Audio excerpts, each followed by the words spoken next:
SG Consultancy Services. Study MBBS in Russia, Philippines, Uzbekistan. దీనిలో చాలా variables ఉంటాయండి. మనం కొన్నటువంటి చికెన్ ఎక్కడి నుంచి తీసుకున్నారు, రెండవది దాన్ని వండి ఎంతసేపు అయింది. సో అంటే దాన్ని వండిన విధానం ఏమిటి, వండిన తర్వాత ఎప్పుడు తింటున్నాం, ఇట్లాంటివన్నీ. ఇన్ఫ్యాక్ట్ మీరు స్విగ్గీ వాళ్ళ డేటా చూసినట్లయితే స్విగ్గీ వాళ్ళు ఏం చెప్పారంటే, స్విగ్గీలో అధికంగా అందరికంటే ఎక్కువగా ఆర్డర్ చేసినటువంటి డిష్ ఏమంటే చికెన్ బిర్యానీ. సో మనం స్విగ్గీలో ఆర్డర్ చేస్తాం. సో వాడు ఆఫ్కోర్స్ మనం మాతో హోటల్ చెప్తాం, బేసిక్లీ వాళ్ళు ఎప్పుడు వండారో మనకు తెలియదు. సో వాడు వండి దీన్ని రీహీట్ చేసి ఇస్తున్నాడో కూడా మనకు తెలియదు. పోనీ మనం లంచ్ తింటున్నాం, డిన్నర్కి అయితే పొద్దున్న వండిన పెట్టచ్చు, బట్ వాళ్ళు పెట్టింది కూడా వాళ్ళు వండాడో నిన్న వండాడో కూడా మనకు తెలియదు. సో దీనిలో చాలా వేరియబుల్స్ ఉన్నాయి మనకి.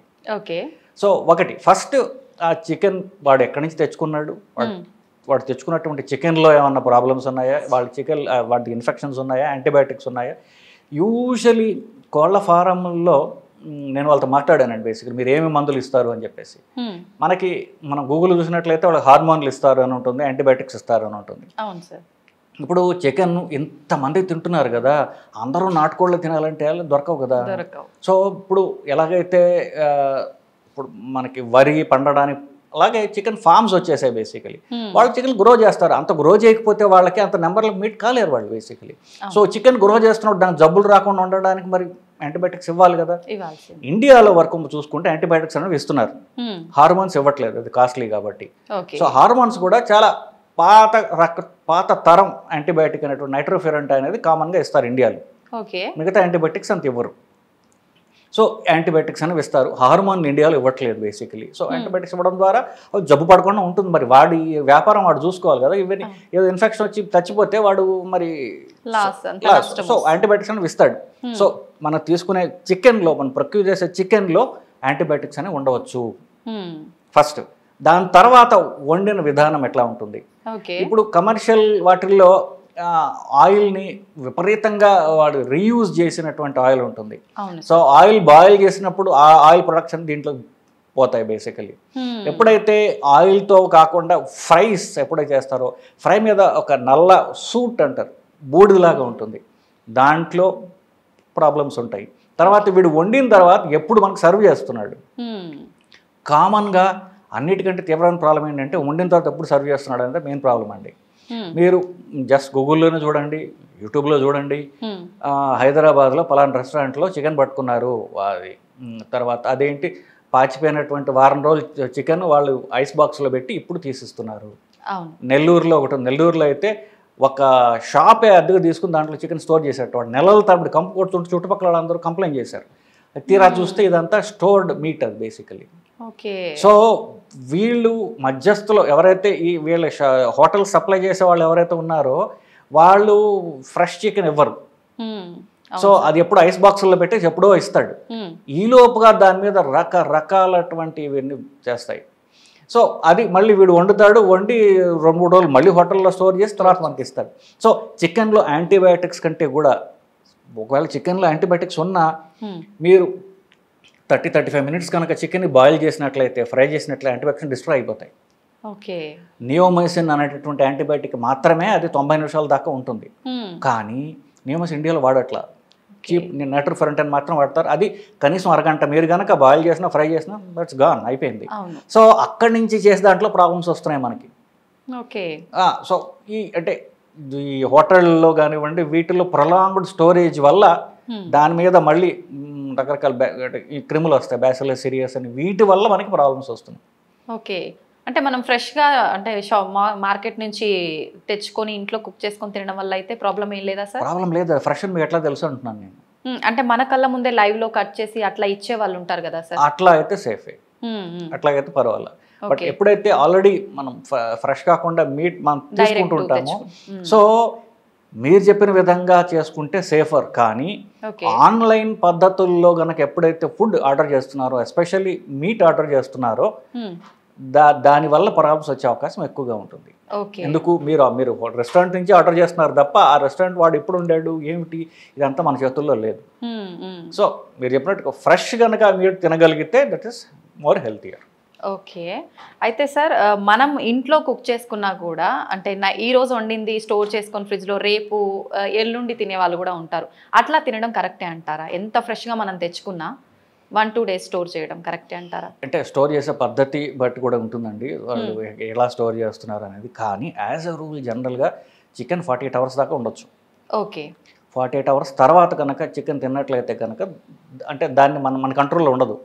దాని మీద ఇప్పుడు ఫ్రిడ్జ్లో పెట్టిన తర్వాత కూడా దాని మీద ఏం క్రిములు వస్తాయి ఏమిటి అనేది మన చేతుల్లో ఉండదు. బేసిక్లీ మ్యాక్సిమం 48 అవర్స్ దాకా అనేది ఓకే. అంతకంటే ఎక్కువ ఉండటం అంత డేంజరస్, అంత పారేయడం బెటర్. ఓకే. రీసెంట్‌గా ఒక వీడియో కూడా చూసాను సార్. అది వాస్తవమా ఏంటనే తెలియదు కానీ ఫ్యామిలీ మొత్తం ఫ్రిడ్జ్‌లో పెట్టిన చికెన్ వేడి చేసుకొని తినటం వల్ల నలుగురు మెంబర్స్‌లో పాప చనిపోయింది. మిగతా ముగ్గురు అస్వస్థతకు గురయ్యారు అని చెప్పి. అది అంటే ఎక్కువ టైమ్స్ స్టోర్ చేసి పెట్టడం వల్లే అంటారా సార్? దీన్ని ఫుడ్ పాయిజనింగ్ అంటారండి. ఫుడ్ పాయిజనింగ్ బ్యాసిల్లస్ సిరియస్ అని ఫుడ్ పాయిజనింగ్లో చాలా కామన్గా వస్తూ ఉంటుంది. బేసిక్లీ నేను చెప్పినట్టుగా వీళ్ళే 3 రోజులు స్టోర్ చేశారు, అంతకుముందు ఇంకెన్ని రోజులు స్టోర్ చేశాడు వీళ్ళకి అమ్మినవాడు. అవునవును. సో ఇదంతా చూసుకున్నప్పుడు ఇది అంటే ఫుడ్ని ఎస్పెషల్లీ మీట్ని ఎక్కువ స్టోర్ చేసి తినడం అనేది మనం చెప్పినట్టుగా అది ఫ్రెష్ కాదో మనకు తెలియదు. దాని తెచ్చుకుని మనము ఇంకా 2-3 రోజులు పెట్టినట్లయితే కనుక అది మన చేతుల్లో ఉండదు. మనం జబ్బుకి ఇన్ఫ్యాక్ట్ మీరు హోటల్లో సాయంత్రం పూట వెళ్ళి మీరు మీట్ తిన్నట్లయితే నెక్స్ట్ రోజు కడుపు గడబిడ విరోచనాలు రావడం అనేది సర్వసాధారణంగా జరుగుతూ ఉంటుంది బేసికలీ. సో మీట్ తినేవాళ్ళు సాయంత్రం పూటలు తినకపోవడం మంచిది. ఎందుకు వాడు పొద్దున ఉండాడో అంతకుముందు ఉన్నాడో మనకు తెలియదు కదా. అట్లీస్ట్ వాళ్ళు ఉండి పొద్దున్న తినట్లయితే కనుక మీరు కాస్త సేఫ్గా ఉంటారు. అయితే సార్ కొంతమంది నాన్ వెజ్ తినకుండా అసలు ఉండలేరు, డైలీ చికెన్ తినే వాళ్ళు ఉంటారు. అలా అంటే డైలీ తీసుకోవచ్చా సార్? మీరు డైలీ మేము మీట్ తినొచ్చా డైలీ చికెన్ తినొచ్చా అనేది మనం డిఫరెంట్గా చూడాలి. వైట్ మీట్ అంటే చికెన్, గుడ్లు, చేప, ఈ 3 వైట్ మీట్ అంటారు. మటన్ రెడ్ మీట్ అంటారు. మటన్, పోర్క్, బీఫ్ ఇది red meat. Okay. White meet is safe and healthy. Okay. చాలా వరకు వెజిటేరియన్ ఫుడ్స్ కంటే కూడా వైట్ మీట్ అనేది హెల్తీ. ఇన్ఫ్యాక్ట్ నాకు ఆ మధ్యన ఎవరో యూట్యూబ్ ఛానల్ చూసే అతను నాకు మెసేజ్ పెట్టాడు, సార్ ఇంటర్నెట్ మొత్తం మీద చికెన్ తినొచ్చు అని చెప్పే డాక్టర్ మీరు ఒక్కళ్ళేనండి అని పెట్టాడు నాకు. నిజమే సార్.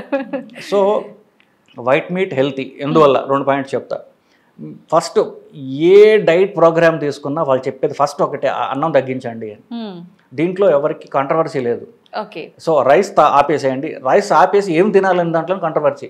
ఒక ఆయన మిల్లెట్స్ అంటాడు, ఇంకొక ఆయన ఆయిల్ అంటారు, ఇలా రకరకాల ఆప్షన్స్ ఇచ్చారు. బట్ రైస్ ఆపడంలో ఎవరికి కూడా దానిలో కన్ఫ్యూషన్స్ లేవు basically.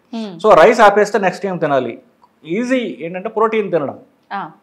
Protein sources vegetarian, non vegetarian ఉన్నాయి.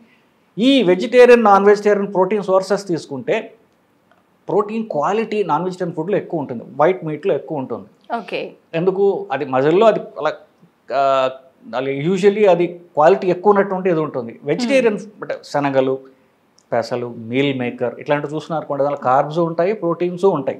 ఓకే. కాకపోతే మనం తింటే ఒకటి తిన 2 రోజులు కూడా వెళ్తుంది. నాన్ వెజిటేరియన్తో ఆ ప్రాబ్లం లేదు. క్వాలిటీ ఆఫ్ ప్రోటీన్ ఎక్కువ ఉంటుంది. మీరు తక్కువ అమౌంట్ తిన్నా ప్రోటీన్ ఎక్కువ వస్తుంది శరీరంలో. ఓకే. సో ఫస్ట్ చూసుకుంటే protein source is good in non vegetarian food white మీట్లో. రెడ్ మీట్ చూసుకుంటే ప్రోటీన్ ఉంటుంది, ఫ్యాట్ కూడా ఎక్కువ ఉంటుంది. ఓకే. సో వైట్ మీట్ తినడం ద్వారా మనకి హై క్వాలిటీ ప్రోటీన్ వస్తుంది. ఫిష్ తినడం ద్వారా ఇన్ఫ్యాక్ట్ మంచి కొలెస్ట్రాల్ పెరుగుతుంది. సో ఫిష్ తినలేని వాళ్ళు ఫిష్ ఆయిల్ క్యాప్సూల్స్ తీసుకోవచ్చు. కార్డ్ లివర్ ఆయిల్ అని, ఒమేగా 3 అని రకరకాలు ఉంటాయి బేసిక్లీ. సో వైట్ మీట్ తినడం ద్వారా, చికెన్, ఎగ్స్, ఫిష్ తినడం ద్వారా హై క్వాలిటీ ప్రోటీన్ వస్తుంది, మంచి కొలెస్ట్రాల్ పెరుగుతుంది. ఎందుకంటే ఏం కావాలి మనకి? క్యాలరీస్ తక్కువ కావాలి, ప్రోటీన్ ఎక్కువ కావాలి. ఇఫ్ పాసిబుల్ మనకి మంచి కొలెస్ట్రాల్ పెరగాలి. సో ఇది వైట్ మీట్ ద్వారా సాధ్యమవుతుంది. ఇకపోతే మీరు చికెన్ గురించి అన్నారు కాబట్టి కమ్స్ ఇంటర్ వైట్ మీట్. రోజు తిన్నా కూడా మనకి హాని జరగదు.